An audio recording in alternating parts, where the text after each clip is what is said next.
All right, my people, my people. Hope you hear me loud and clear. Let me just drop the link in the community. Let me know if the sound is too loud.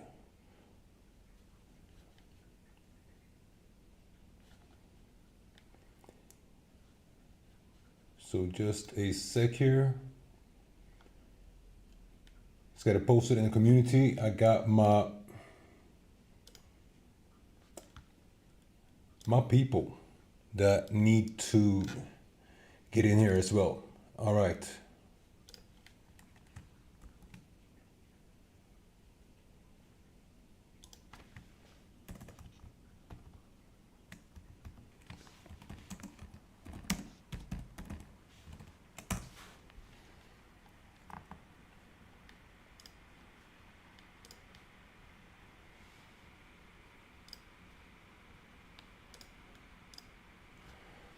All right, man.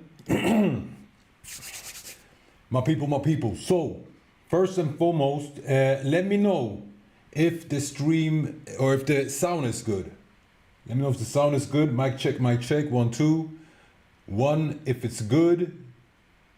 Or 1 if it's good. 2 if it's too loud. 3 if it's too low. Hey, what's up, George? Appreciate you, man. What's up, Okan? What's up, all of y'all? Hey, it's nice seeing y'all on the stream. We got 1 minute left for the impact. So let's see what's gonna happen. All right, so 1. Okay, the sound is good, perfect. So let's focus on the market. We got 1 minute left for the FOMC, for the federal rate, interest rate decision. Where do we have it? Here, boom. Pending, came out as expected. All right, no problems. That was exactly what we expected. Just to see this is tight. All right, got quickly distracted there. So nothing is happening as expected. Here's the thing. This might have a little negative effect on the markets, yet we expected to have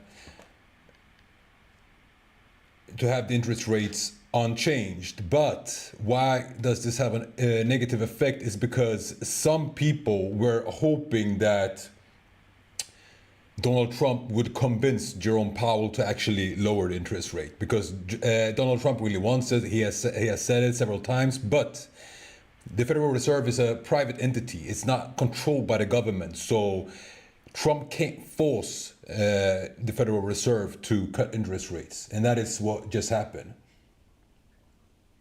Yeah, man, 77 people. Welcome, everybody. I'm gonna say like George, welcome, welcome, welcome. So that is that. So what we're gonna do now is we're gonna go through my strategy for the FOMC meeting. And we're going to go through the week that has been. We're going to go through levels in the market that we want to look for. Because here's what I think, and this is what my whole strategy is based on. I might be completely wrong, but stand for something or fall for everything. You gotta have a clear direction. Either you build a case, like let's say you're bullish, you think the market is going to go up. You build a case for that, and when you're trying to build that case and you realize that shit, man, like there's not enough strength in the evidence that I'm presenting, then you don't have a case. So you're just gonna have to accept that the market maybe is not bullish. But in my case here, I have built a case, and the market is super bullish. Oh no, sorry, I'm gonna take that back. The fundamentals are super bullish, mega bullish. I'm gonna go through that why. And so the question comes then to why this here? What is this? This is mega shakeouts. This is mega liquidation, mega accumulation on a scale that we haven't seen in crypto before. Like this is unprecedented in crypto. Of course, we have never had institutions playing inside crypto and mega big corps playing inside crypto. And that is what's happening now. So therefore, we see this here. And this is because market makers, institutions, the big wallets, they want to accumulate crypto, and in this case here, of course, Bitcoin, but also Ethereum. I'm gonna get to Ethereum soon. We're gonna talk about Ethereum today also. We're gonna talk about DeepSeek. I'm gonna break it down for y'all. By the way, DeepSeek is bullish for Bitcoin. I'm gonna break down why it is, but they're trying to buy Bitcoin in this case here as cheap as possible. So they buy, market pumps up, then of course they want you to sell so that they can buy your orders. So how do they get you to sell? They pump out FUD. Oh, DeepSeek. Oh, China this. Oh, maybe war that. I don't know what, this or that. There's always some type of FUD that is being pushed out. And this is not conspiracy theories. These are facts. Because some say like, yeah, conspiracy theories. No, these are facts. There's several whistleblowers from hedge funds, institutions. They talk about this openly. I think even the guy, what's his name, Kramer, even he talked about it. Like he got caught on tape speaking about how they manipulate mass media, lobby with politicians, media, and this and that, just to get the market sentiment in a certain direction. All right. So that is that. Let me take some water, man. Because, and I gotta take water because I feel that this is gonna be a heavy one. Yo, we got 93 people on the stream. Let's see if we can smack 100. Guys, listen, first and foremost, support this channel. Help us make better content. Smash that like button, please. Do me that favor, smash that like button. And besides that, while I'm talking about the markets, please type in what country you guys from, because I want to see where people are tuning in from. I know we got a lot of Swedish people here, but I want to see more. All right, so back to this. First, let us check the market quick. Oh, market did a little pullback. As I said, it was slightly negative because some people were wishing and hoping for that Trump would get the markets down. Now, here's the thing. So market has been suppressed. I'm presenting my case for y'all now. So market has been suppressed, of course, as we just explained. And when is it gonna pop? Because the most important thing that we gotta understand is that all the big dogs are accumulating Bitcoin. All the big dogs are accumulating Ethereum. Also Chainlink, Solana, XRP, all of these. So if market is gonna go into a bear market, like these guys, the information that they have, they control the market, they run the market. The information that they have is top notch. Like it's on a level we cannot even understand it. So when they accumulate, that's your bullish sign. Doesn't matter what the market does. The market can be dipping. If you see the market dipping and you see these guys buying, you buy too, all right? Because we always want to buy the dip, right? So that is what I have been doing. This is why I have been so bullish on Bitcoin and crypto in general. On the other side, I believe that we're going to have a weaker altcoin season. We're going to have a strong altcoin season, but we're going to have not the crazy, insane moves that we are used to from previous bull rallies. Why is that? It's because we posted it the other day on the Telegram. How much was it? Like 3 million tokens or 30 million tokens, something like that. Somebody type it in the chat. So that means that the market is diluted, the liquidity is diluted on all these tokens. Previous bull run, I think we had like 10,000 tokens or something. It's a big difference. So money, let's say the market only has $1 billion. Those $1 billion were focused on those 10,000 altcoins last bull run. This bull run, those $10 million, $1 billion are focused on 3 million tokens or whatever it was. 36 million, yeah, man. I knew Rio would come with the answer. 36 million, love it. Thank you, Okan, thank you, Rio. Yeah, the news has come, Ivar, and it's the same. So, but the FOMC meeting is the real deal. So, okay, now I presented the case with all the big wallets being inside, accumulating. Like they ain't selling off; they are accumulating. They want to they're piling up as much Bitcoin and Ethereum and crypto as possible. For something, because something is going to happen. Now, that something is, of course, that launch that we are talking about. In the same time, unfortunately, I don't have that chart here, but in the same time, retail is now getting very scared and dropping off. We can see on the Fear and Greed Index also that it's neutral right now. Hasn't been so for a very long time. So we need a catalyst. We have accumulated all this gas. Now we need a match to light it. I think that there's a very, very high probability that that catalyst, that match, will be the FOMC meeting. Jerome Powell will say something that will get the market to rocket. But this is what I believe. You gotta I gotta underline this and put a disclaimer here also that this is my own thoughts, my own analysis, my own beliefs on the market. I have two bull runs behind me. I have 6 years as a trader. I do this full time, but I don't know everything, and I'm wrong very often, especially this bull market, because this bull market, and this is not only coming from me, this is coming from top traders, top influencers, top analytics, saying that this is like the sickest bull run ever. People have lost more money than ever. We have not seen bull runs like this before, because before you had a bull run, and of course you had crashes in between, but when those crashes came, they came, boom, ripped off the bandage, over, and then we went up, and we had those firm, strong pumps. But now we just zigzagging, criss, everything, so look at this. First we had this here the whole summer. This is what we had the whole summer to enjoy, like the most boring crypto summer ever. And now, since December, right, we have this here. So it's not fun. It's a lot of turmoil. I've been taking massive hits especially on my leverage accounts. My spot accounts, they're doing okay. Especially like the SUIs and AVAXs and those that I took early on. I took them already in the summer. So they are good, but the leverage trades, they are wrecked. Not wrecked, but they have taken some hard hits. And I know people trading meme coins, they are not doing very good right now. But everything came out the same as last. So the market has not reacted. Exactly, Okan. So I think the FOMC is going to be the shit. Just like in December. Interest rates came out the same as forecasted. And then the FOMC got the whole market to tank. Because in the FOMC meeting, Jerome Powell said that before we had priced in 4 interest rate cuts for 2025. And then in the FOMC meeting, Jerome Powell says, inflation is out of control.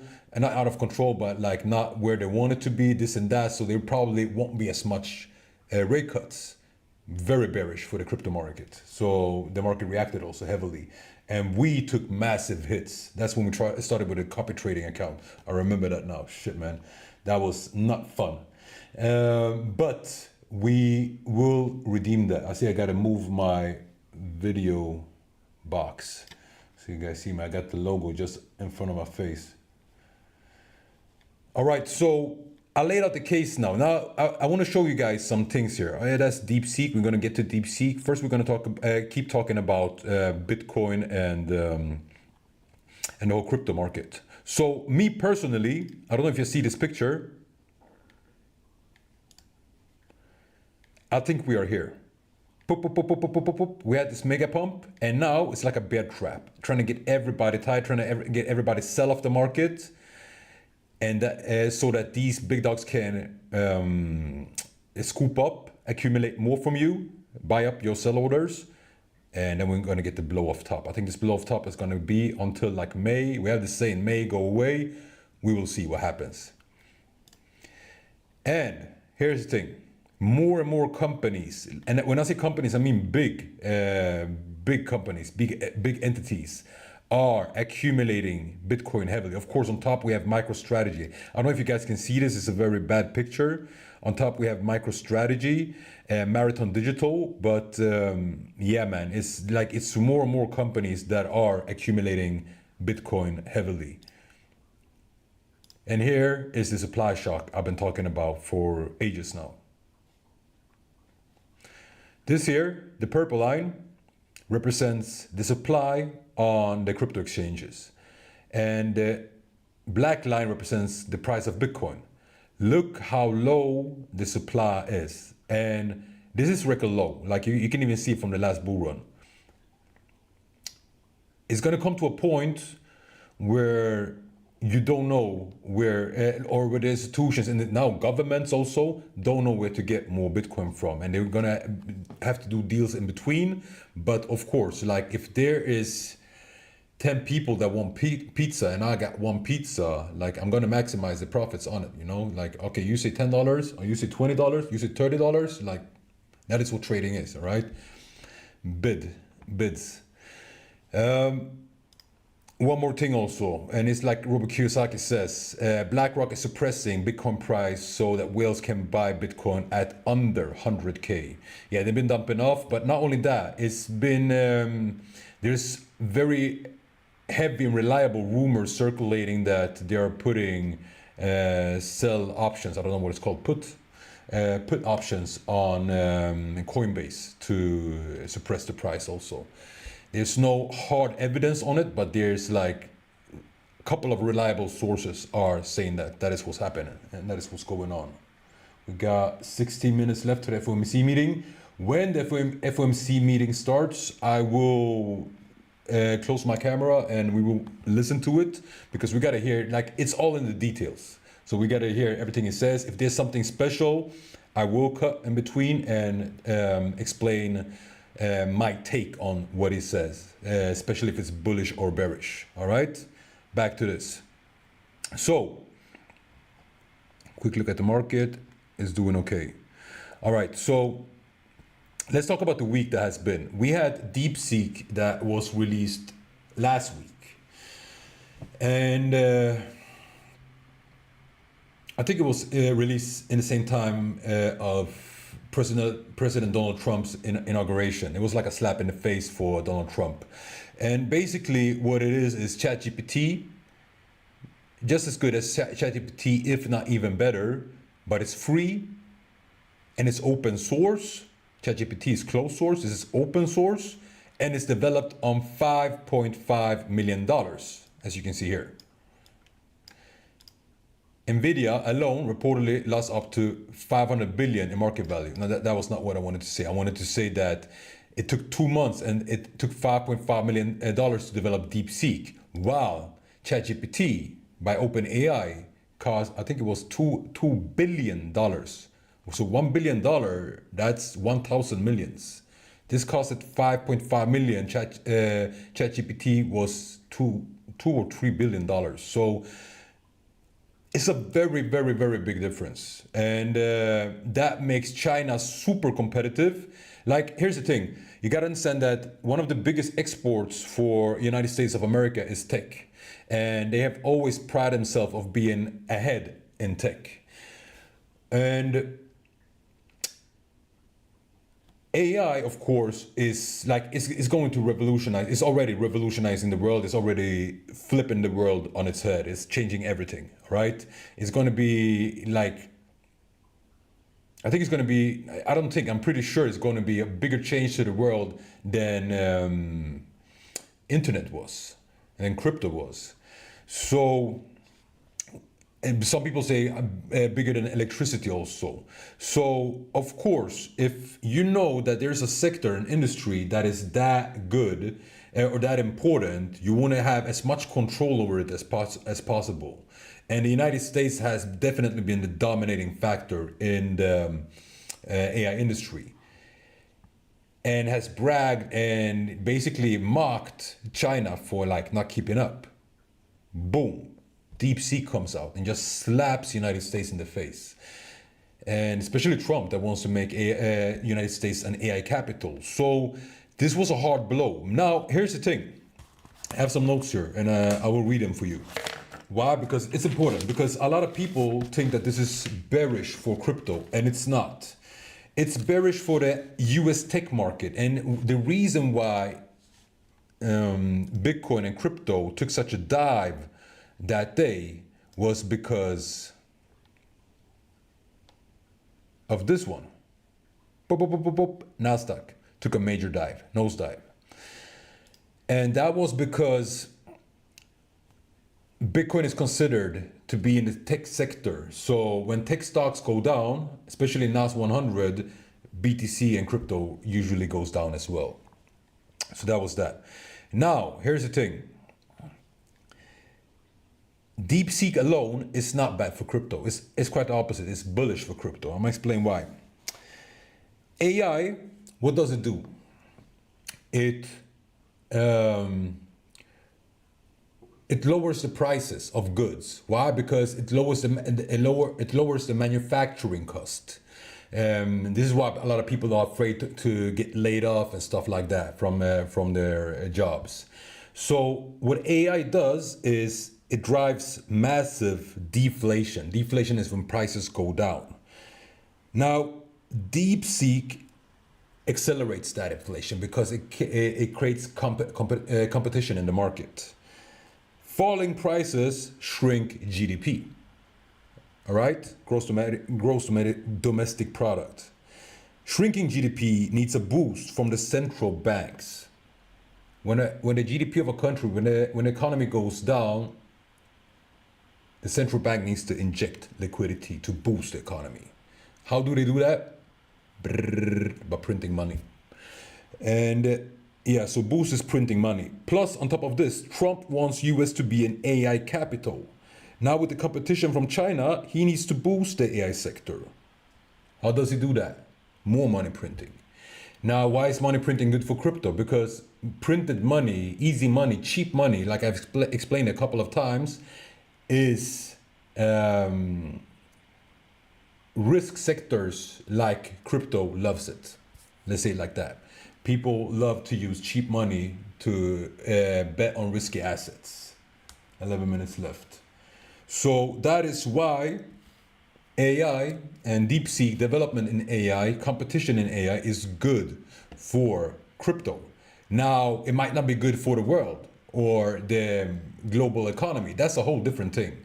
And, that's a whole debate that is going on right now. Like, where are we going with this AI? And of course, there's there's major danger with this AI stuff because it's already starting to get smarter than us. So when we have developed something that can think for itself and is smarter than we are, what's going to happen? Is it going to take control over us? We will see. That's a whole different debate.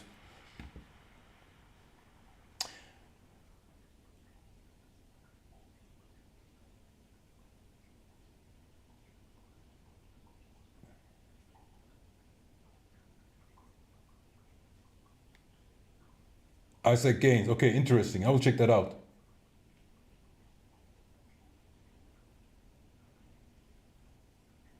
Sup, Frederick? Yeah, man, AVAX. AVAX has taken a hit. Let's look at it quickly because I saw it being at a very nice buy level. Yeah, exactly. So I had this buy level marked out here. Let's see. But I don't like that it's below the support. That is not nice. It's below, came up, retested it, and broke down. Let's hope Trump does, or Jerome Powell doesn't fuck up the crypto markets. I'm gonna say this, I'm gonna be very ready to close positions. We don't want to take more losses. We had enough of these losses. XRP is at support at the Fibonacci 38.2. Important support level. Ethereum, of course, is down. This is sleeping giant. All right, so speaking of Ethereum, let's talk about Ethereum for a moment. And then we're going to quickly look at some levels so we know what we're doing when Jerome Powell speaks, because we don't want to sit and analyze. Like when he starts to speak, you don't want to sit, and analyze the markets in the same time. Like you want to have all your levels and everything ready. And that's what we're going to do now. 50%. If it's down 15%, then you have managed quite well. I know a lot of people that are very, very wrecked. Like you guys have no idea of what kind of messages and phone calls I'm getting. Like people have wrecked their lives on crypto. They got so overhyped when XRP started to pump. It's crazy, man. It's crazy what greed does to people. Anyway, let's get to Ethereum. Let's talk about some positive things. So here's the thing with Ethereum. I have a lot of lines here, yeah, because there's some different support lines. Now, I talked about Bitcoin doing accumulation patterns. Now, we're on a daily time frame here. When I talked about Bitcoin, we were on a 4-hour time frame. Look at this shit here. This here is massive, massive accumulation. Like this is just fake pumps, wrecking, fake pumps, liquidations, fake pumps again, liquidations again. People, and in the same time, as I said, the big whales, the big dogs are accumulating a lot of Ethereum right now. So what I want to say, and also I see it actually right now, we have a bullish pattern here, but I want to remove this line because I have too many lines here, getting confused. So why am I bullish on Ethereum? I wasn't just until a couple of days ago, and I'm explaining why. So here's the thing, Ethereum, all right, so what is Ethereum? Ethereum is a layer one. A layer one is basically, let's say you want to build a blockchain project. You got to build the blockchain first, and then you build your project on top of the blockchain. What if there was already blockchains that you could build on? That is layer one, Ethereum. Ethereum has already provided the infrastructure, the foundation, the electricity, the water lines, the pipes, the everything, so that you can build your house on top of it. So you don't have to like lay the foundation. That's layer one.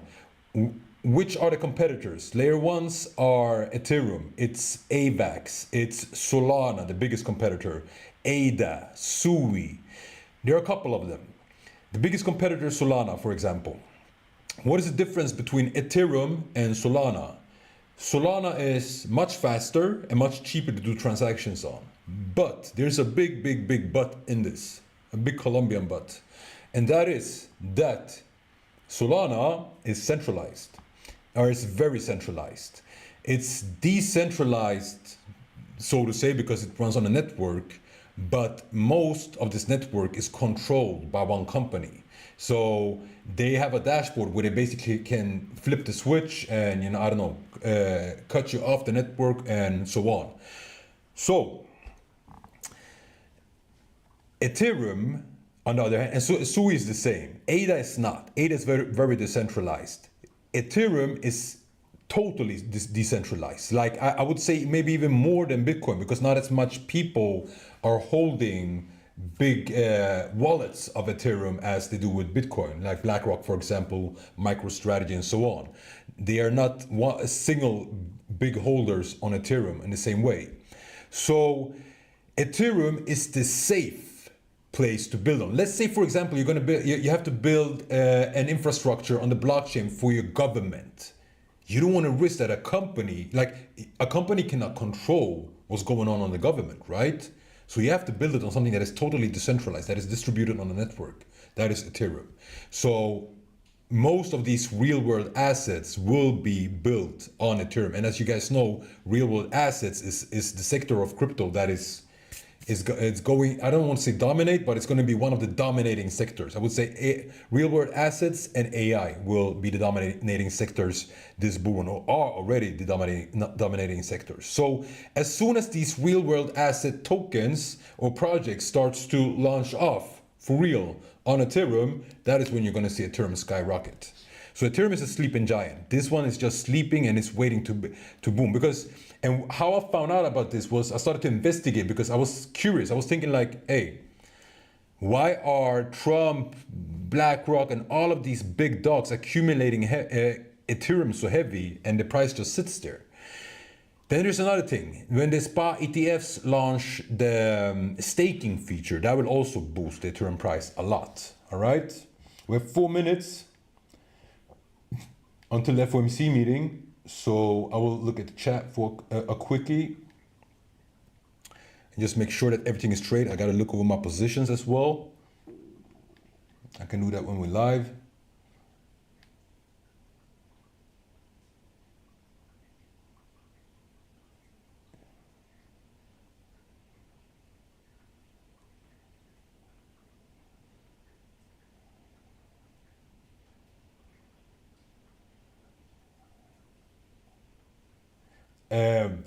N'Golo Pogba, the rates didn't change. So what we're looking for now is the FOMC meeting. We want to hear what Jerome Powell has to say, and he will hint if they will cut interest rates in the future, or opposite, maybe increase interest rates, and that will affect the markets a lot. And guys, I gotta say it, we have 100 viewers on this stream. At least we had it. So big ups to y'all. Thank you for watching and being here, supporting. Don't forget to smash the like button. We need your support at that.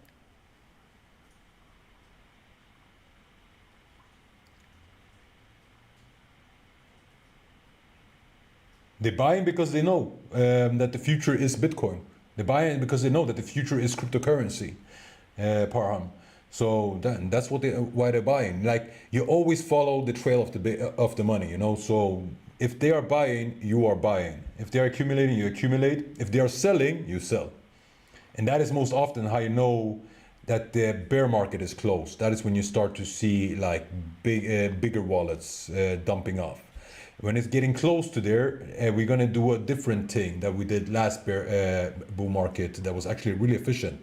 We started to track big wallets, and there are different ways to do it. There are Telegram sites, there are X sites, there are different stuff that you can use to track big wallets, and you want to keep an eye on them. And not just like big gambling wallets, but wallets that actually are serious and know what they're doing. All right, guys, let me just get the FOMC meeting.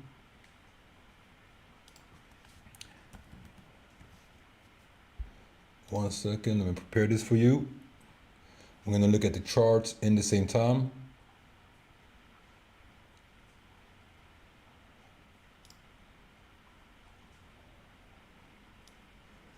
Boom, boom, boom, boom. All right, let's do it like this. Let's get this nice and neat.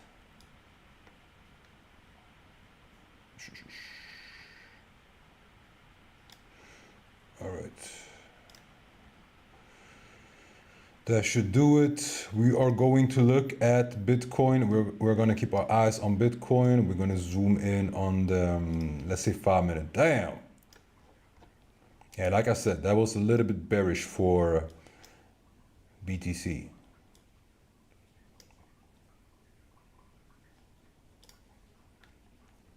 Can you guys see everything good? Yeah.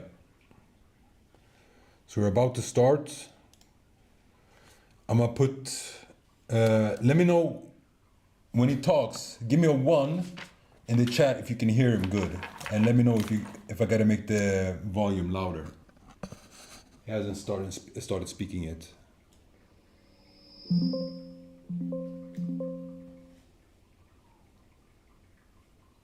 There he is. All right, I'm gonna close the camera. Good afternoon. My colleagues and I remain squarely focused on achieving our dual mandate goals of maximum employment and stable prices for the benefit of the American people. The economy is strong, is strong overall, and has made significant progress toward our goals over the past 2 years. Labor market conditions have cooled from their formerly overheated state and remain solid. Inflation has moved much closer to our 2% longer run goal, though it remains somewhat elevated. In support of our goals, today the Federal Open Market Committee decided to leave our policy interest rate unchanged and to continue to reduce our securities holdings. I'll have more to say about monetary policy after briefly reviewing economic developments. Recent indicators suggest that economic activity has continued to expand at a solid pace. For 2024 as a whole, GDP looks to have risen above 2%, bolstered by resilient consumer spending. Investment in equipment and intangibles appears to have slowed in the fourth quarter, but was strong for the year overall. Following weakness in the middle of last year, activity in the housing sector seems to have stabilized. In the labor market, conditions remain solid. Payroll job gains averaged 170,000 per month over the past 3 months. Following earlier increases, the unemployment rate has stabilized since the middle of last year, and at 4.1% in December remains low. Nominal wage growth has eased over the past year, and the jobs to workers gap has narrowed. Overall, a wide set of indicators suggest that conditions in the labor market are broadly in balance. The labor market is not a source of significant inflationary pressures. Inflation has eased significantly over the past 2 years, but remains somewhat elevated relative to our 2% longer run goal. Estimates based on the Consumer Price Index and other data indicate that total PCE prices rose 2.6% over the 12 months ending in December, and that, excluding the volatile food and energy categories, core PCE prices rose 2.8%. Longer-term inflation expectations appear to remain well anchored, as reflected in a broad range of surveys of households, businesses, and forecasters, as well as measures from financial markets. Our monetary policy actions are guided by our dual mandate to promote maximum employment and stable prices for the American people. We see the risks to achieving our employment and inflation goals as being roughly in balance, and we are attentive to the risks on both sides of our mandate. Over the course of our 3 previous meetings, we lowered our policy rate by a full percentage point from its peak.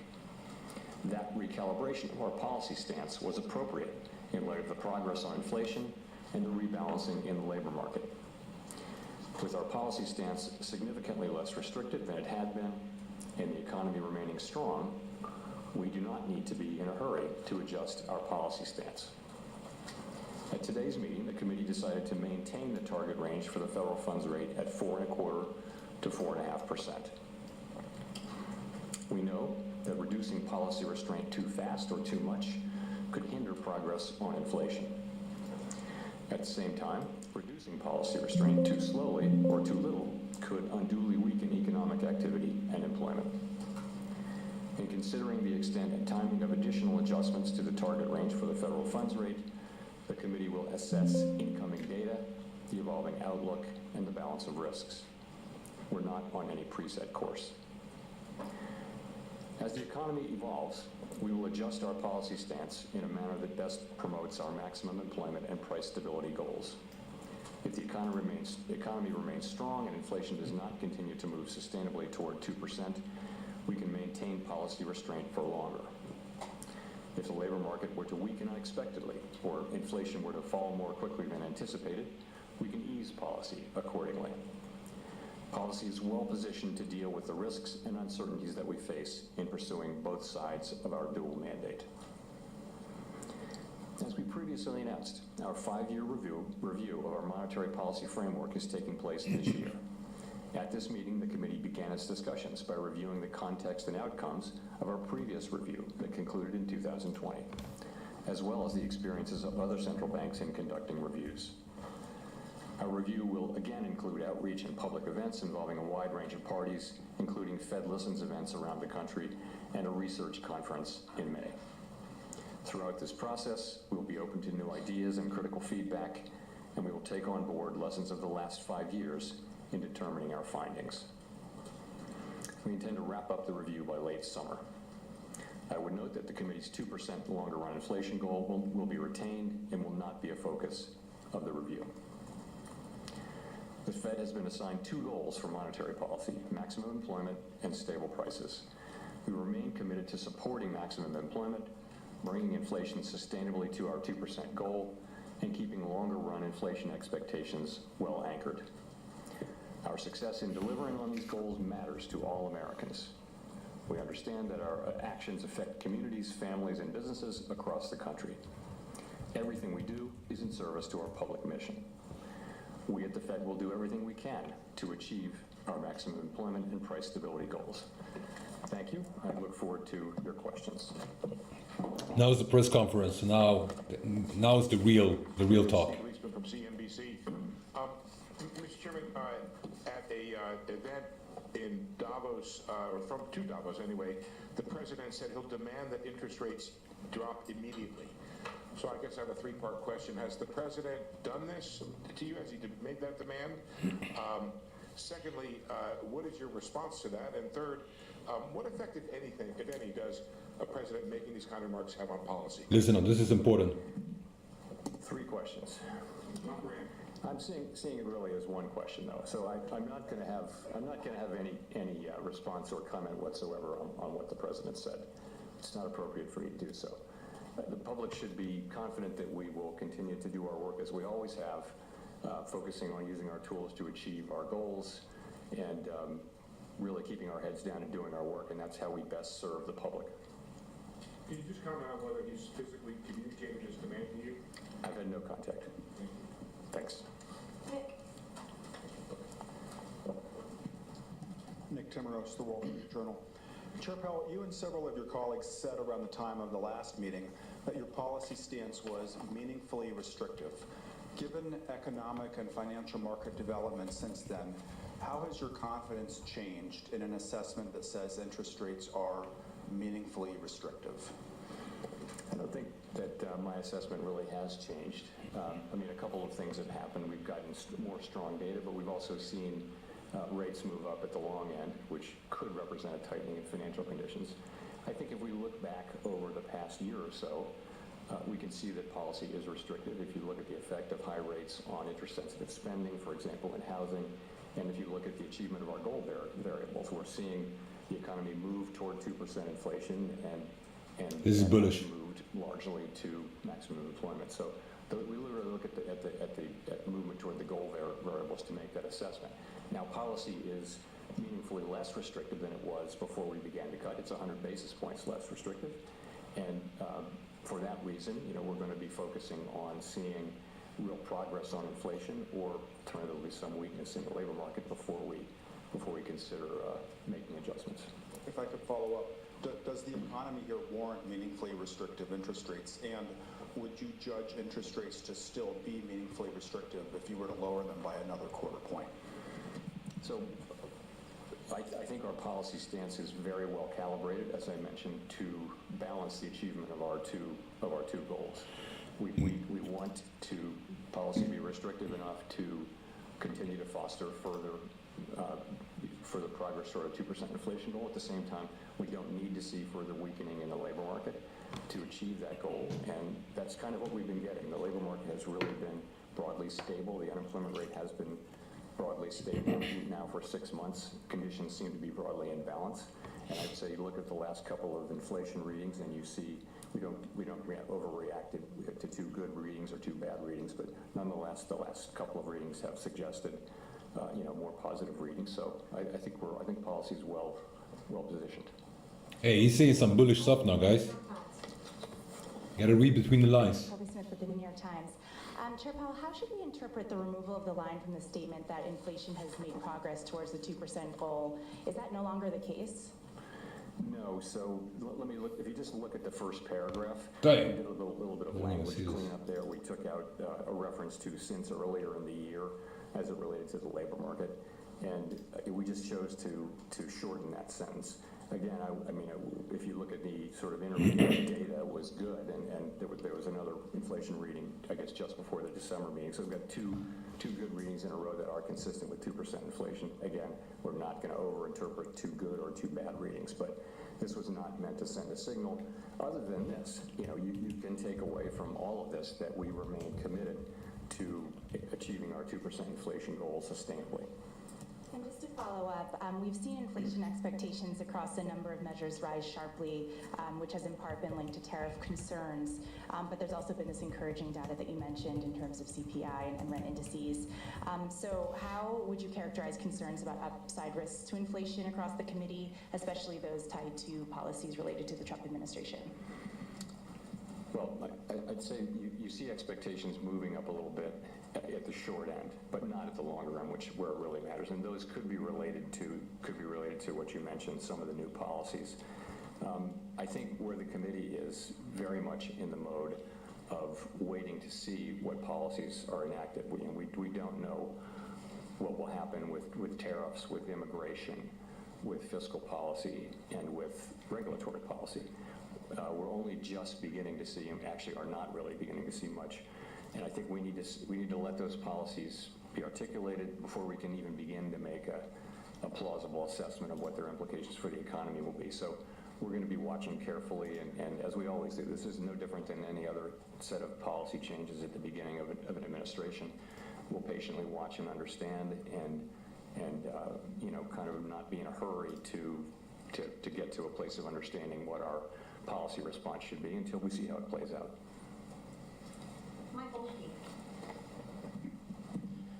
Michael McKee for Bloomberg Television and Radio.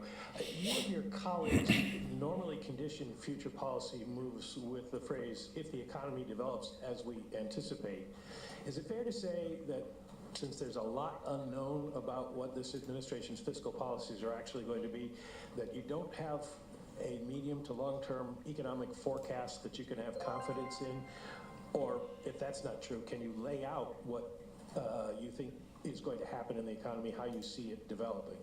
Well, at all times, forecasts are conditional at a minimum on just a set of expectations, and they're highly uncertain in both directions. We know that economic forecasting is really difficult beyond just a month or two out. So in the current situation, there's probably some elevated uncertainty because of significant policy shifts in those four areas that I mentioned: tariffs, immigration, fiscal policy, and regulatory policy. So there's probably some additional uncertainty, but that should be passing. We should go through that, and then we'll be back to the regular amount of uncertainty. So, what forecasters are doing, not just us, but everybody's doing, is they've got sort of just a set of assumptions about what might happen, but they're really kind of in the nature of a placeholder, and meaning, plausible could be, but honestly, you wouldn't stand behind it because you just don't know, and so you're just on hold waiting to see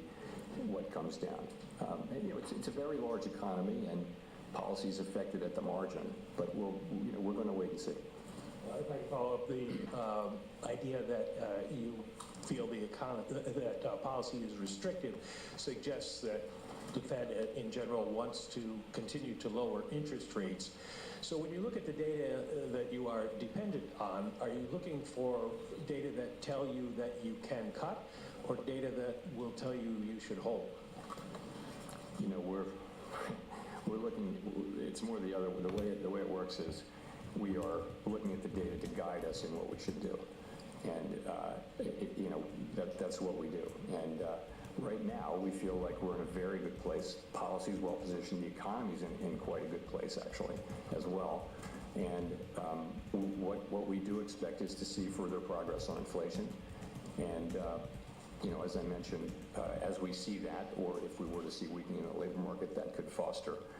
We could then be in a position of making further adjustments. But right now, we don't see that, and we see things as in a really good place for policy and for the economy, and so we feel like we don't need to be in a hurry to make any adjustments.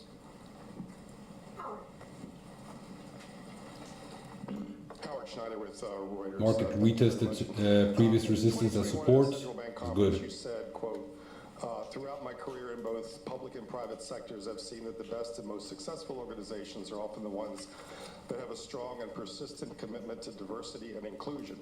These organizations consistently attract the best talent by investing in and retaining a world-class workforce. First question is, do you still believe that? And if so, how do you intend to put that belief into practice while remaining consistent with the recent executive order prohibiting diversity and inclusion efforts? So let me say yes in answer to your first question, but to the second question, I want to say this. We are, like others, we're reviewing the orders and the associated details as they're made available, and as has been our practice over many administrations, we are working to align our policies with the executive orders as appropriate and consistent with applicable law. And I want to add that I'm not going to have anything more specific for you today on this whole set of issues. Well, if I could just follow up quickly on that, I'm wondering how you're getting that to be consistent with the Dodd-Frank law's stipulations about maintaining an Office of Minority and Women's Inclusion. So I did mention consistent with applicable law, right?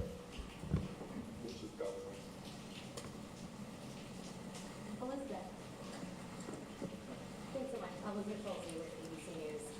Just to follow up on Steve's question, what reassurance can you give the American public that the Fed will continue to operate independent of politics of its administration? As I've said countless times over the years, this is who we are. This is what we do. We study the data. We analyze how it will affect the outlook and the balance of risks, and we use our tools to try to, given our best understanding, our best thinking, to try to achieve our goals. That's what we do. That's always what we do. Don't look for us to do anything else. And that's, lots of research shows that's the best way for a central bank to operate. That'll give us the best possible chance to achieve these goals for the benefit of the American people. That's always what we're going to do, and people should have confidence in that, as I said a few minutes ago. You said that the Fed is in wait-and-see mode based on the policies that come out of this administration. Has the Fed started to model what policies like mass deportations, changes in immigration policy specifically, would look like for the workforce and for inflation? So one of the things our staff does is they look at a range of possible outcomes, and they tend to go from really good to really bad, and it's one of the best things that they do. In each teal book, you can look at the 5-year-old teal books and see they're alternative simulations. So that's what they do. It'll be a baseline, and then they'll show 6 or 7 alternative scenarios, including really good ones and not so good ones. And what those do is they spark, the policymakers to sort of think and understand about the uncertainties that surround us. So yes, the staff does that, and we're all well aware that that the range of possibilities is always broad, and not just now, but always. And it's hard to be open to just how broad the possibilities are for an economy. No one saw the pandemic coming, and it was changed everything. So things happen, and but yes, we do that. But it's different. It's one thing to do that, to make assessments about what might happen and begin to think about what you might do in that case. But you don't act until you see much more than we see now.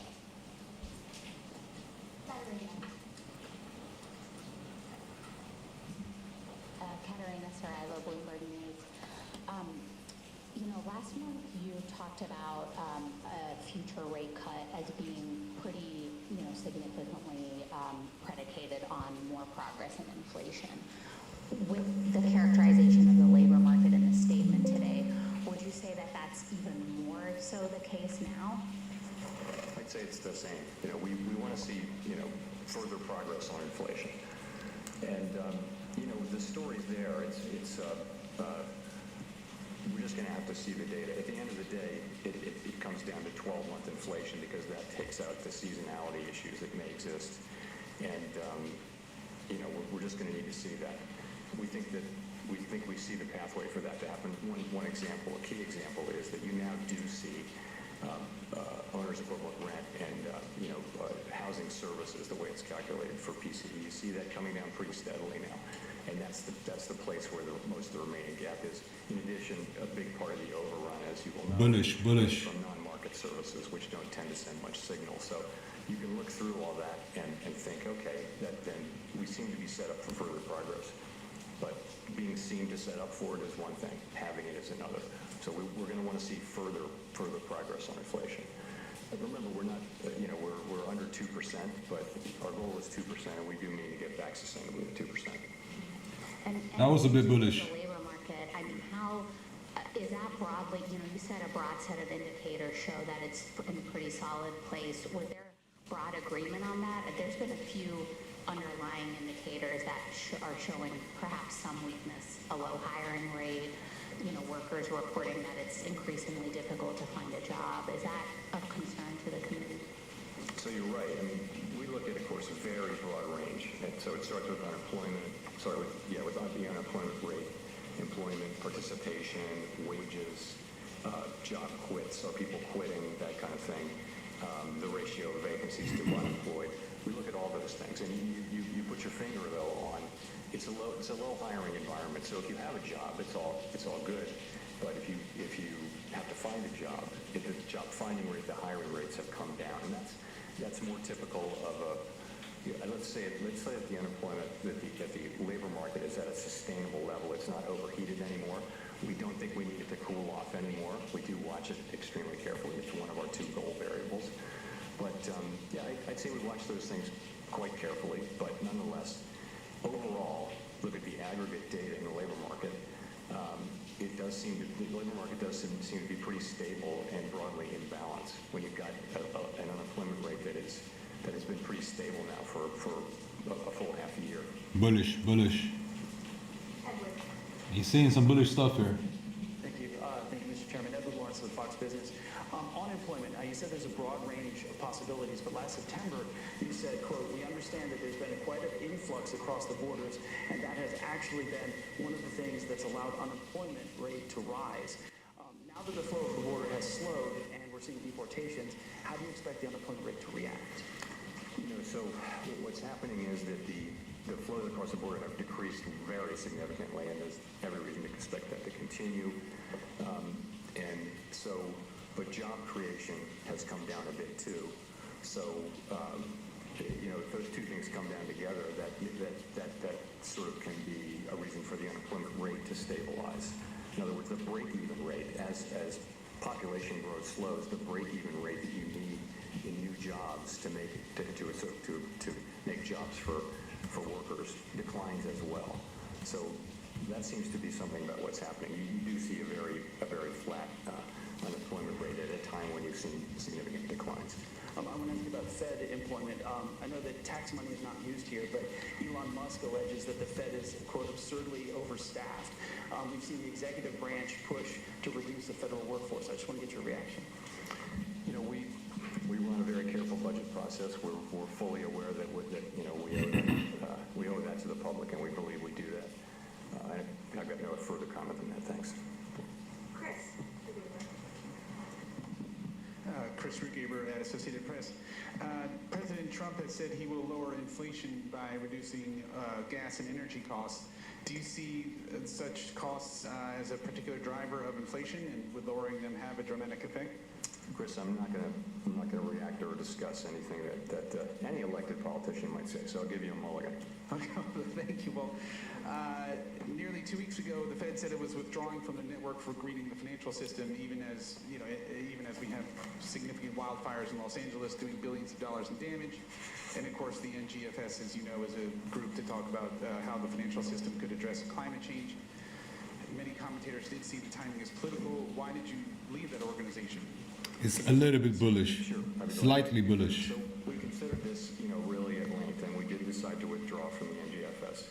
And really the reason is that the work that the NGFS does has broadened very significantly. Think about nature-related risks and biodiversity and things like that. In addition, the work of the NGFS is in significant part intended to, and this is a quote, mobilize mainstream finance to support the transition toward a sustainable economy. So we joined to get the benefit of understanding what other central banks were doing and seeing research and things like that. I think this is just way beyond any plausible mandate that you could attribute to the Fed.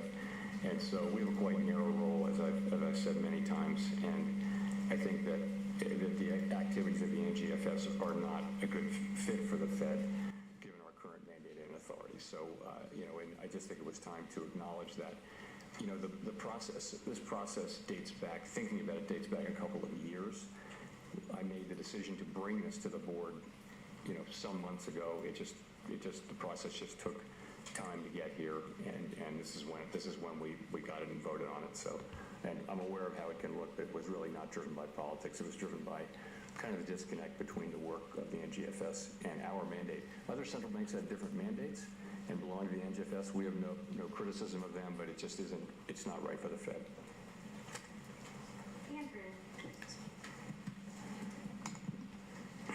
Thanks. Andrew Ackerman with the Washington Post. I'm wondering if you could talk more about what further progress would look like for consumers. Well, 2% inflation down to 2% sustainably is what we're trying to achieve. We're somewhat above that, as you know, and we want to see serial readings that suggest that we're making further progress on inflation. That's what we want to see, and consumers will pick that up, of course, in the things that they buy at the grocery store or at the store. The other thing I wanted to ask was just how far away you think you are from neutral. Yeah, you can't know with any precision, of course. As I like to say, that you know the neutral rate by its works. So I think at 4.3%, we're above pretty much everyone on the committee's estimates of the longer run neutral.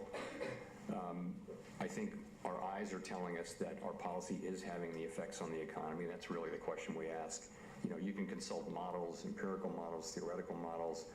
You really have to just look out the window and see how your policy rate is affecting the economy.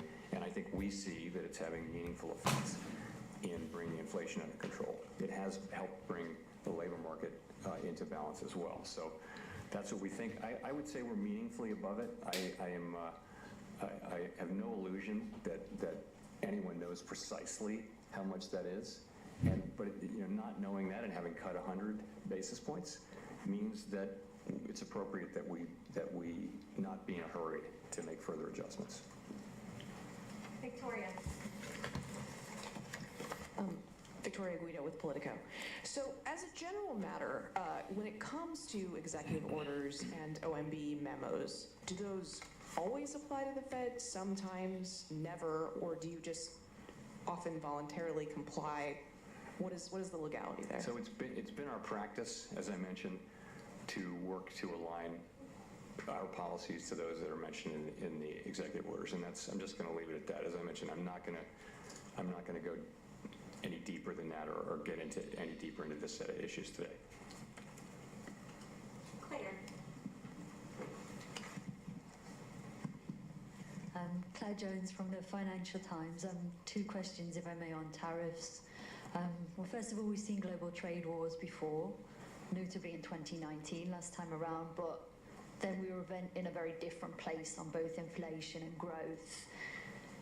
If we see tariffs of the same sort of magnitude that we got then, which I know is big if, what do you think might be different this time around? And secondly, Tiff Macklem said there was no doubt that the threat of tariffs was a big driver of the cut by the Bank of Canada today. What sort of information would the Fed need to see on tariffs before it was willing to take such a preemptive move? Thank you. Sorry, what sort of information would you need to see on tariffs? Would you need to see a strategy, actual implementation, actual movement of inflation expectations before you're actually willing to change the path of monetary policy on the basis of it? Yeah, so first of all, things are a little different now. We've just come through a high inflation period, and you can argue that both ways. You can say that companies have figured out that they do like to raise prices, but we also hear a lot from companies these days that consumers have really had it with price increases, and so I don't know how that shakes out. Nonetheless, you're coming through a situation where we're not quite back to 2%, and that's just different. In addition, the trade, the kind of footprint of trade has changed a lot as trade is now spread around.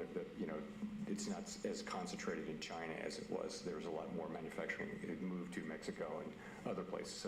So there are differences, and I just think the range of possibilities is very, very wide. We just don't know, and I don't want to start speculating, as tempting as it is, because we really don't know, and we didn't know, by the way, in 2018. We didn't really know, and the range of possibilities very, very wide. We don't know what's going to be tariffed. We don't know for how long or how much, what countries. We don't know about retaliation. We don't know how it's going to transmit through the economy to consumers. That really does remain to be seen. There are lots of places where that price increase from the tariff can show up between the manufacturer and the consumer. Just so many variables. So we're just going to have to wait and see. And the best we can do is what we've done, which is study up on this and look at historical experience, read the literature, and think about the factors that might matter. And then we'll just have to see how it goes. Man, he really doesn't want to give any clear answers here. He's not bullish, not hawkish. Courtney Brown from Axios. Two unrelated questions. The first is whether or not there was any discussion about QT and the timeline for ending QT at this meeting. And then the second question is just, I wonder if the AI-prompted sell-off in the stock market this week signaled anything to you about the state of financial conditions? Oh, this is interesting. So, let's talk about runoff. So the most recent data do suggest that reserves are still abundant. Reserves remain roughly as high as they were when runoff began, and the federal funds rate is very steady within the target range. We track a bunch of metrics, and they do tend to point to reserves being abundant. We do intend to reduce the size of our balance sheet to a level that's consistent with implementing monetary policy efficiently and effectively in our ample reserves regime.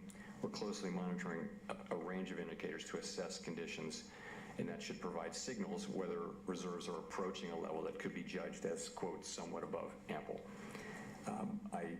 I don't have anything to say to you about particular dates. It's just that's the process, and what we see is that rates do appear to be abundant. As always, we stand ready to take appropriate action to support the smooth transition of monetary policy, including to adjust the details of our approach for reducing the size of the balance sheet in light of economic and financial developments. On AI, it's a big event in the stock market and in particular parts of the stock market. I mean, what really matters for us is macro developments, and that means substantial changes in financial conditions that are persistent for a period of time. So I wouldn't put that label on these events, although, of course, we're all watching it with interest.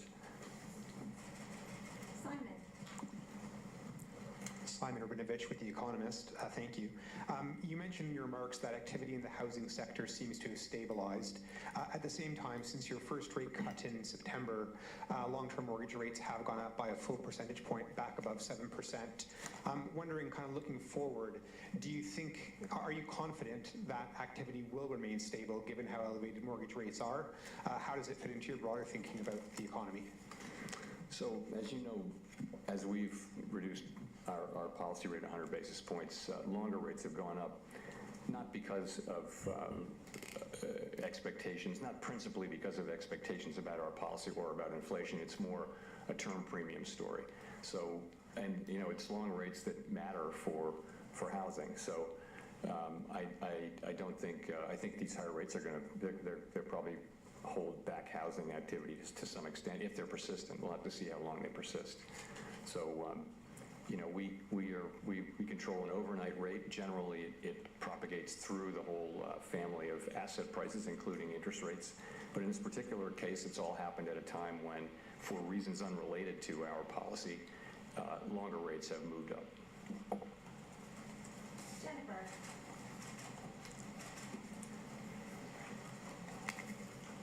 Thank you, Chair Powell. Jennifer Schonberger with Yahoo Finance. You said you want to see further progress on inflation.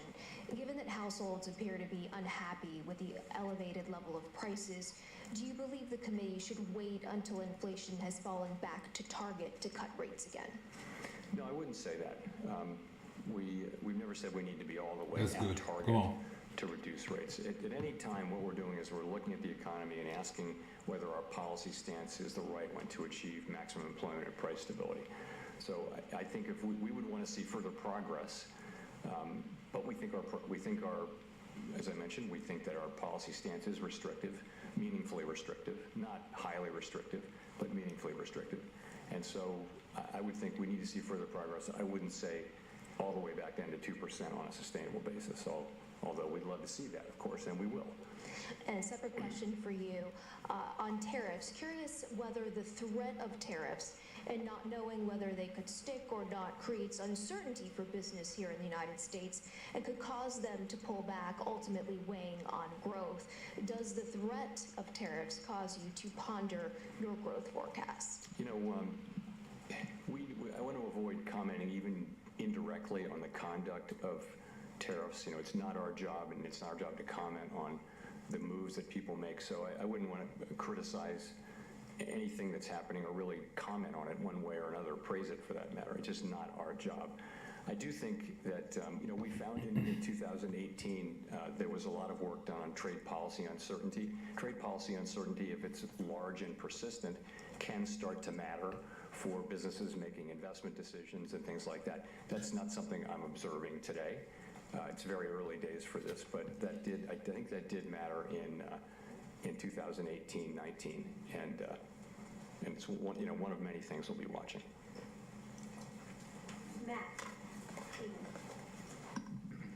Thank you, Chair Powell. Matt Egan from CNN. Following up on Courtney's question from earlier about the stock market, how concerned are you, if at all, about potential asset bubble brewing in financial markets?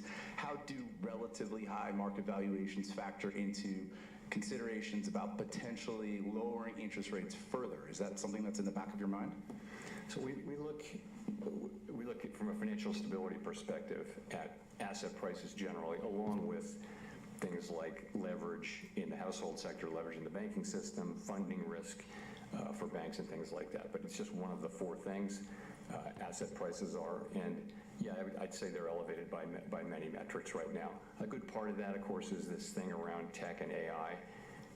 But we look at that. But you know, we look at how resilient the households and businesses and the financial sector are to those things. So we look at that mainly from a financial stability perspective, and we think that there's a lot of resilience out there. Banks have high capital, and households are actually overall, not all households, but in the aggregate, households are in pretty good shape financially these days. So that's how we think about that. You know, we look at overall financial conditions, and you can't just take equity prices. You've got to look at rates too, and that, you know, that represents a tightening in conditions with higher rates. So overall, financial conditions are probably still somewhat accommodative, but it's a mixed bag.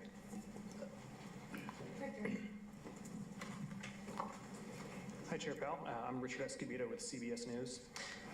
One question for you.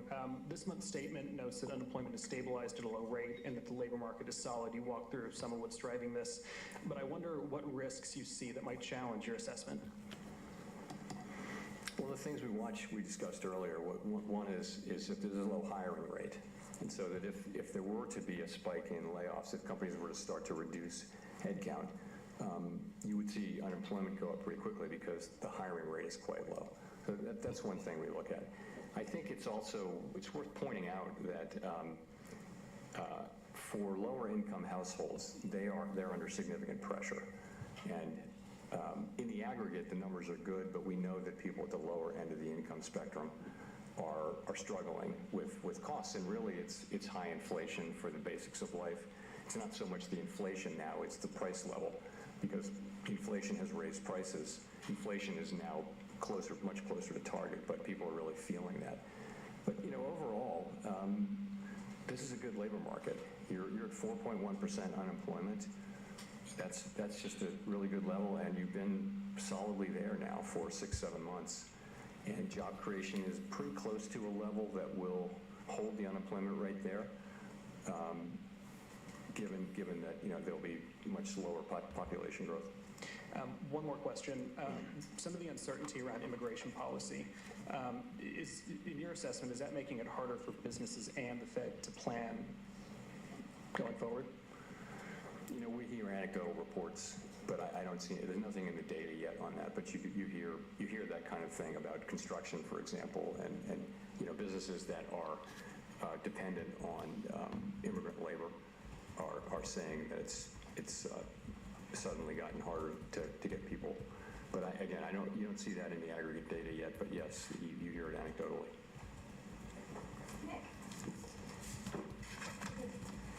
Thank you, Chair Powell. Nicholas Jasinski from Barron's. The uncertainty is certainly a theme today, and I'm wondering, are there any periods from your career, or as it relates to markets, the economy, what's going on here in Washington and beyond, or from lessons from history that may provide some guidance for a central banker operating in uncertain times like today? I guess I'd say this. Uncertainty is with us all the time. It is human nature, apparently, to underestimate how fat the tails are in a way. The possibility, we think of things in a normal distribution, and in the economy, it's not a normal distribution. The tails are very fat, meaning things can happen way out of your expectations. It's never not that way. I wouldn't, if you think about it, think about the first few months of the pandemic. That was uncertainty. Are we going to be able to reopen the economy? If so, when? How much of it? How long will it take? That was uncertainty. What we have now is a good labor market. We have the economy growing at 2 to 2.5%. Inflation's come down to now the headline inflation number was 2.6, and that's what the public experiences. We look at core because it's a better indicator of future inflation. So yes, the price level went up a lot for inflation, and people are feeling that, and they're not wrong. But so the kind of uncertainty we have is just a usual level of uncertainty about the economy, but then policies which are not for us to criticize or praise, really. Those are policies which people have been elected to implement. They're implementing them with a view to making a better economy. And so I don't think, I wouldn't call this out as one of those times. I wouldn't compare it to the global financial crisis or anything like that, given that we have actually a very good economy right now.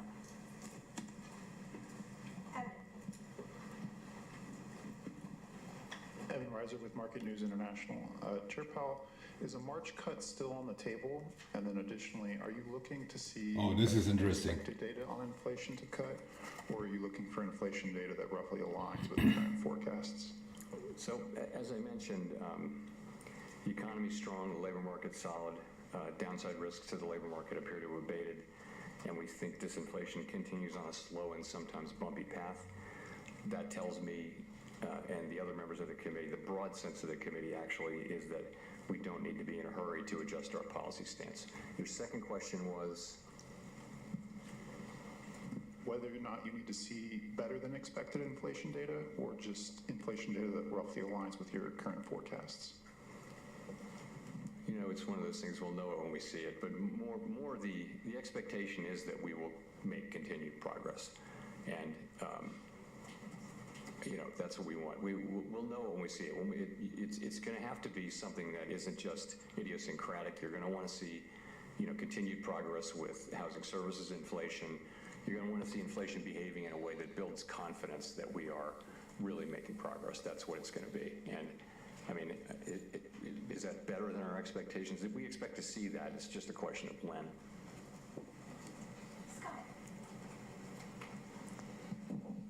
Man, he doesn't give any clear answers. He's just neutral. 5-year review, you said the 2% inflation target won't be on the table. Can you talk a little about why? Is that because you think that's the right target, or is it because you don't want to move the goalpost mid-game, or what's behind that? I think that goal has served us well over a long period of time. It's also the sort of global standard. I think that if a central bank wanted to look at changing that, you wouldn't do it at a time when you're not meeting it anyway. I would not look at changing it anyway, but I certainly wouldn't look at it at a time when you're not meeting it. I mean, there's just no interest at all in changing it. If I'm being at all unclear, we're not going to change the inflation goal anytime soon. And 5 years ago, if I can paraphrase what y'all decided, it was you're going to not raise interest rates preemptively to head off inflation until you see sort of the whites of the eyes of inflation, because the solid labor market was so beneficial. Have the last few years changed your thinking about that? So what we really said was that we wouldn't look at a strong labor market and raise rates unless we saw some evidence of inflation. So the thought was that we'd seen really low levels of of unemployment with no sign of inflation. So why would you preemptively want to put people out of work in the absence of any kind of any evidence that suggested that this was not a sustainable level? It was a way of acknowledging how much humility we have about the starred variables, especially U-star, the natural rate of unemployment. So that was an insight. We'll discuss that again. That'll be one of the many things that we discuss. But I don't think that insight is wrong. We didn't, you know, we said what we said was that, you know, at times when inflation persistently undershot 2%, we would likely allow inflation to run moderately above 2% for some time. That's what we said. That turned out not to be relevant to what actually happened. There was nothing moderate about the overshoot. It was an exogenous event. It was the pandemic, and it happened. And you know, our framework permitted us to act quite vigorously, and we did once we decided that that's what we should do. The framework had really nothing to do with the decision to.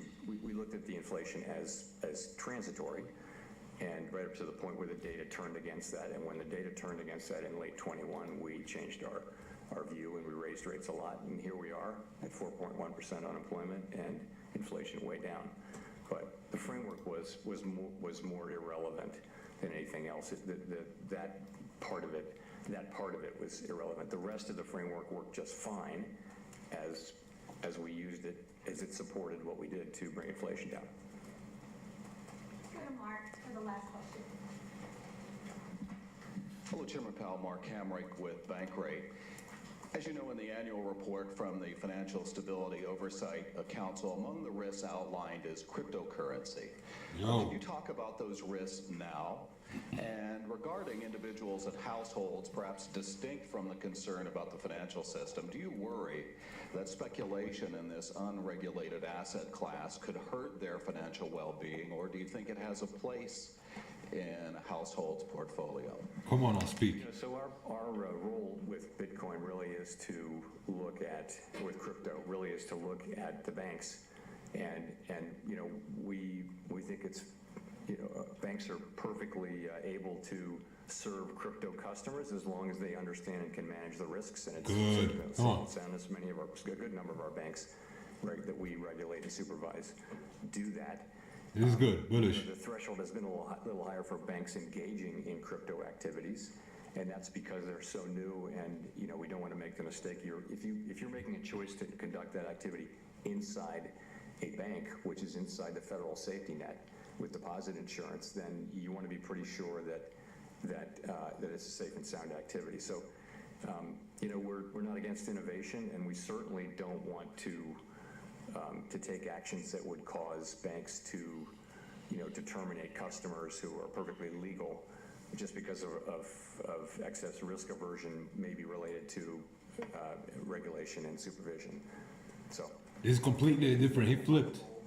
He used to be very hard on crypto. That's kind of it's not really our bailiwick. You want people to be knowledgeable about the financial engagements that they have. And that's why we have, the securities laws that we have. It's why, if you read a mutual fund prospectus or individual stock prospectus, you want households to have the chance to understand the risk that they're taking. And, I do think it would be helpful if there were a greater regulatory apparatus around crypto. And I think that's something Congress was working on quite a lot. We've actually spent a lot of time with members of Congress, working together with them on Good. I think Come that on. would be a very constructive thing for Congress to do. Thank you. That was a bullish ending. All right. Bye-bye. Let's do like this. Let's do like this. Put the mic down a little, this volume down a little bit. You guys see me loud and clear, right? All right. Let me just tune this here down. Boom. All right, now we're good. So he wrapped it up bullish. Guys, we've been sitting here for an hour, even an hour plus, if you guys came in early. So, but it was worth it. He came out bullish in the end. The bullish thing that he said was basically the guy asked him like, yeah, what is his stance on crypto? And all previous meetings, he has been, let me put my camera on here so you guys see me also. All previous meetings, he has been like, he's been hating on crypto. Like these guys, Federal Reserve and all these baby boomer, old dinosaur generation that is running not only the country but the world. They have been so anti-crypto, and it's for obvious reasons. Crypto is an enemy for them. It dilutes their power. All right, their power is in central banking. What is crypto? Crypto is decentralized banking, basically. So yeah, man, they have been very, very hard on crypto, and this is the first time I hear him say like, yeah, of course, if banks want, they can do whatever they want. If they want to offer crypto for the customers, yeah, they can do that. Guys, that is revolutionary, because we have not even been close to that. And having a central bank saying something like that, especially Federal Reserve, that is super bullish. So he didn't say anything that we wanted to hear about the inflation, but then he came out and said something really good about crypto. So we will see how this night turns out. It's been a long listening. We're back inside this channel right now. What's going to happen now? So I'm going to give you guys some levels to watch out for. What's going to happen, probably what I see now, is this here. Sorry. We have an order block here. Boop. That order block is from 104.4K up until 105.2K. Give it take. So I see this market now making its way up to this order block. We are very close. We are at 103.9 basically now. In this order block, there's a chance we might reject it, come back down. And part of my beautiful drawings, I know some people call me Picasso. So we do like this, so you guys see things better, and that is clear. So market will come up to this order block. If it doesn't catch some major momentum now very soon, then what's going to happen is that inside this order block, it's going to accumulate probably a little bit and drop back down and retest this support again. Hopefully, what we want is we hit this resistance, bounce from the order block, boom, and we go and we charge all-time high. That is what we're hoping for. We don't know, and like I will say, I'm not a guru, I'm Jay. I cannot predict the markets, but I can make qualified guesses. That's what we all do. Nobody knows, except for Jerome Powell. And yeah, man, so that's it. So what we are waiting for now is market to hit this order block. I'm pretty sure it's going to do that. And then next line of resistance is, of course, this resistance that we have here at about 106 until 107. We need to break above all of this. We need to break above all of this, come back, retest it, and then we shoot against my target that is about 113.7K. That's what we're looking for. Parham, weren't you online when I spoke on Ethereum? I just had a briefing on Ethereum before the FOMC meeting.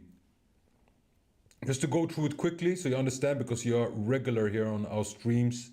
I want to reward you with that. Basically what I said is, we can look at ADA and SUI. Take a quick one on them. So Ethereum, just to recap quickly, I'm bullish.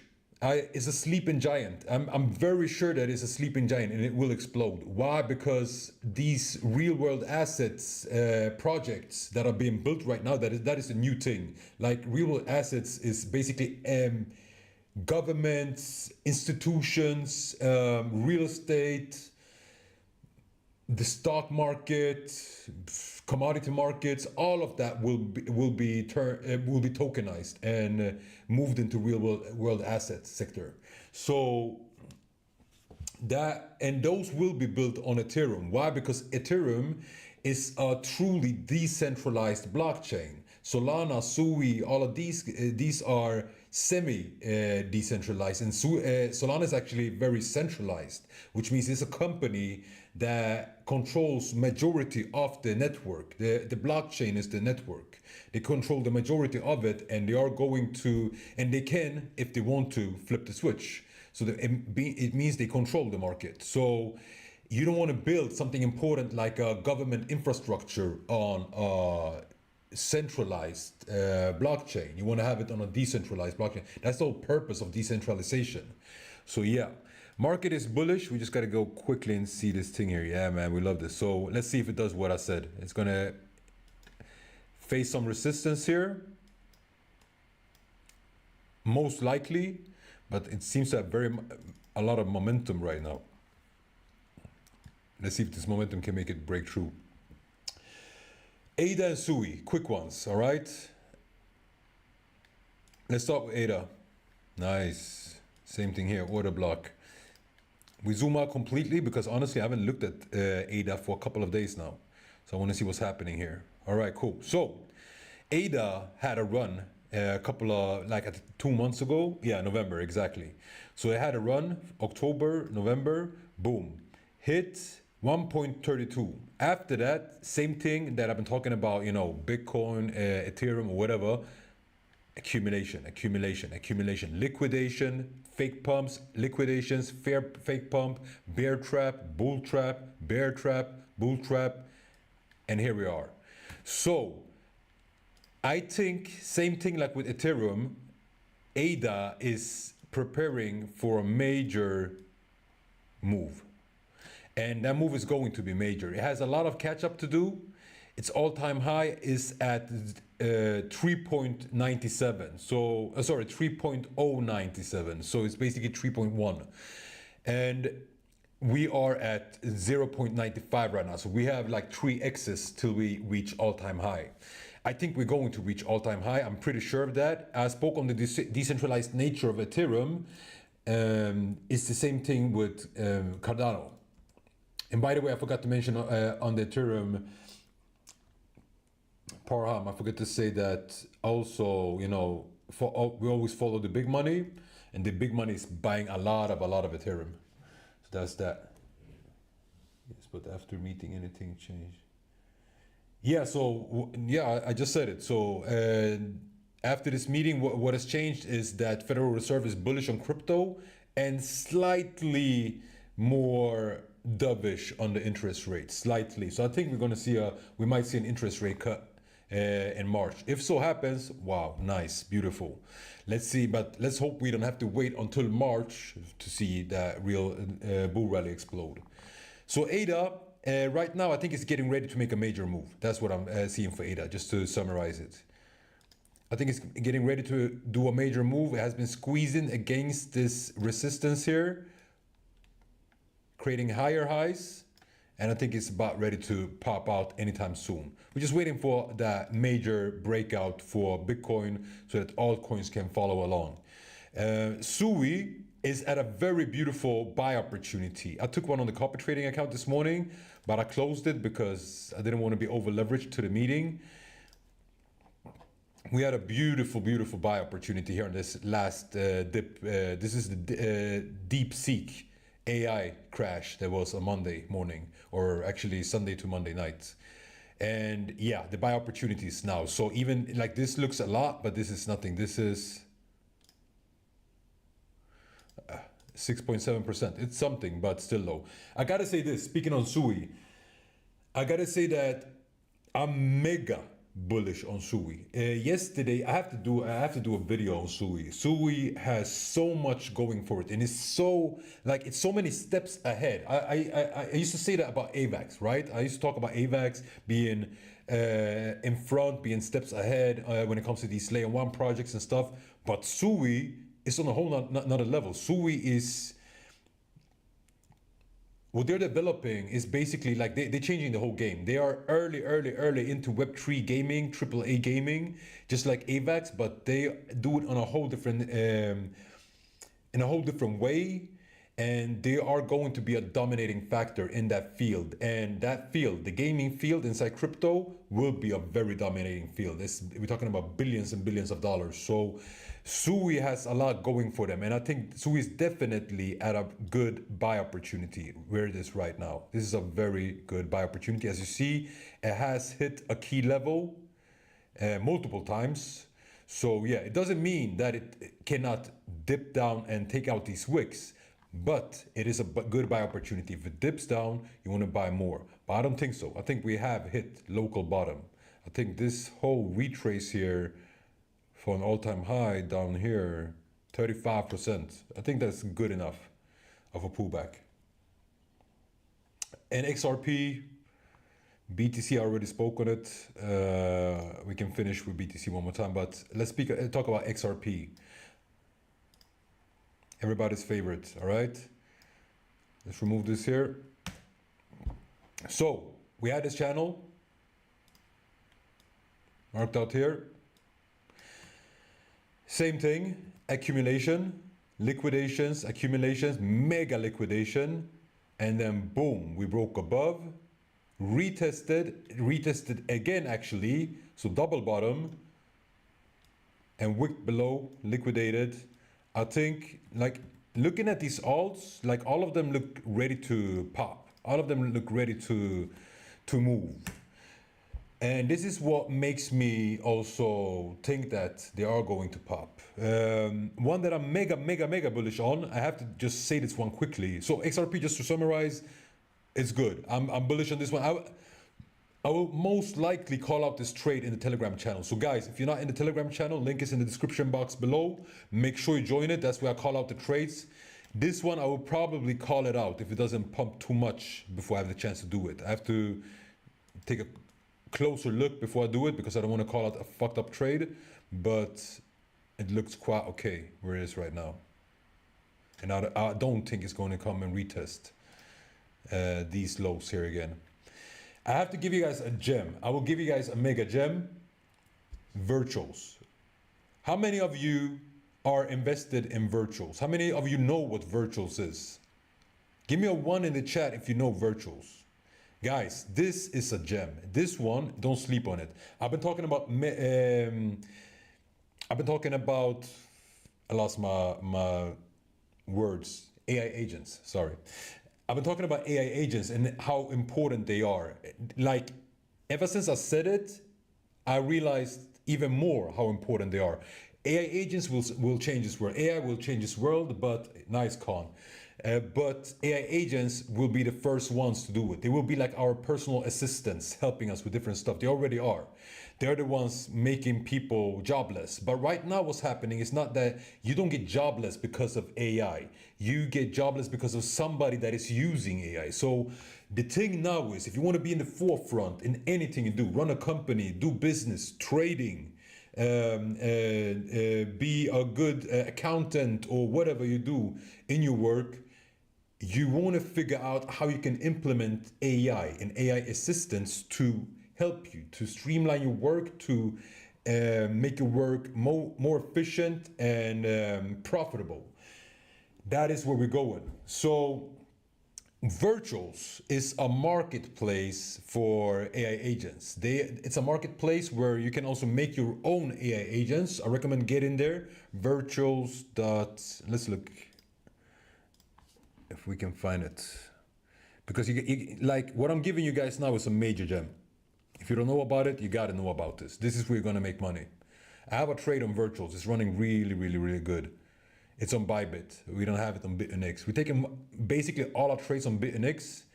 But when it comes to some tokens, you know, all tokens are not on all exchanges. So Virtual, for example, is on Bybit. So this is, wait, how do I get out of it? Oh, okay. And they have a very interactive homepage. So this is their site. Here to explain what they do and yada yada. And you can launch the app, and you can create your own virtual assistant or AI assistant and a lot more. And they have already AI assistants also that you can invest into, that you can I think you can use. And yeah, stuff like that. So it's something very interesting. Like their site, and they have a marketplace, like I said, for virtual assistants. So this is the future. This is you're gonna see more of these kind of projects popping up. But Virtuals is first. It just had a major pullback because here's the thing: when BTC does a pullback, alts do pullbacks. Like they pull back much harder. So it's from its top right now, 65% down.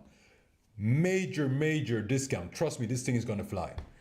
Virtuals is going to fly. It's a very serious project. I've been researching it. I will try to drop a report on it in the community. Please remind me in the community also. I'm talking about the Telegram channel, of course. So, but you gotta have some bucks inside of this. And the buy opportunity right now is perfect. Let's say it comes down lower. Doesn't matter. Like this thing will go much higher. Much higher. And from here to all-time high, it's 1.5x. So that's nice. That was Virtuals. I will take one last Polkadot. Good one. Bullish on Polkadot, and look at this here. Like, I don't gotta say anything. I dropped this chart in the Telegram channel for maybe a week ago. And I mean, this says everything. Like, look at this channel. It's a bullish channel. It's a bullish accumulation pattern. We've been talking a little bit about patterns today in the community. So this is a bullish accumulation pattern. I think it's called a descending pennant, a bullish pennant. And we have hit the bottom of it. We have hit supply zone, demand zone, sorry. We have hit Fibonacci levels. We have hit order block. We have hit everything we need to hit. I think this thing is ready to pop off. So I'm stacking up on Polkadot. With that said, Bitcoin, like I said it before. I'm just gonna go through it quick because it seems like we have some new viewers here that didn't catch it. I think, yeah. So what did I say before? We're going to hit this order block and we're going to reject it. All right. So let's see if it does, like I said, if it comes all the way down here, or if it just chops a little bit below and then pushes through and hits this resistance. But as you see, it respects the order block. So I said this, we're going to hit this order block, we're going to reject it, we're going to push through, we're going to hit this resistance, we're going to reject it, we're going to push through, retest, and push. This is how the market goes. Pushes, pull back. Push, pull back. Just like everything, like life itself. You have even cycles in the seasons. Summer, you have autumn, winter, that's the pullback. Then you have spring, and then you have the blow off top, that's the summer. And we're waiting for summer now. Kong, so where can you buy it? You can buy it on Bybit. You can buy it on Bybit. I think we have the link in the description box below. I don't know if 8x, but yeah, they can 8x, definitely. Definitely. I think both Sui and ADA can 8x from here.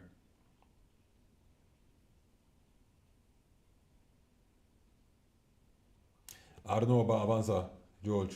I don't trade Avanza. I never tried it. All right, guys, that's it. I'm gonna wrap this up. It's been a long stream. I'm fucking dry in my mouth. I've talked too much. 1 hour and 41 minutes. Thank you guys for watching. We broke record today. I never had 121 people at the same time on a stream. I got a little bit sweaty, but that's good. So now the next level is 200. Guys, please, if you guys have value, smash that like button, support this channel, drop some comments also if you can do that. Highly appreciate it. And if nothing else, I will see you guys in the community. And by the way, for everybody in the community, I just got to say it. I haven't been super active there lately. It's because I'm building the new academy. I'm super busy doing the new academy for you guys about crypto, easy crypto strategies that you can use, implement for spot trading, for leverage trading, for all of that stuff. So I'm busy for good reasons, and this for y'all. So with that said, guys, have a beautiful evening. Have a beautiful evening, and I'll see you guys at the next stream and in the community. Peace out.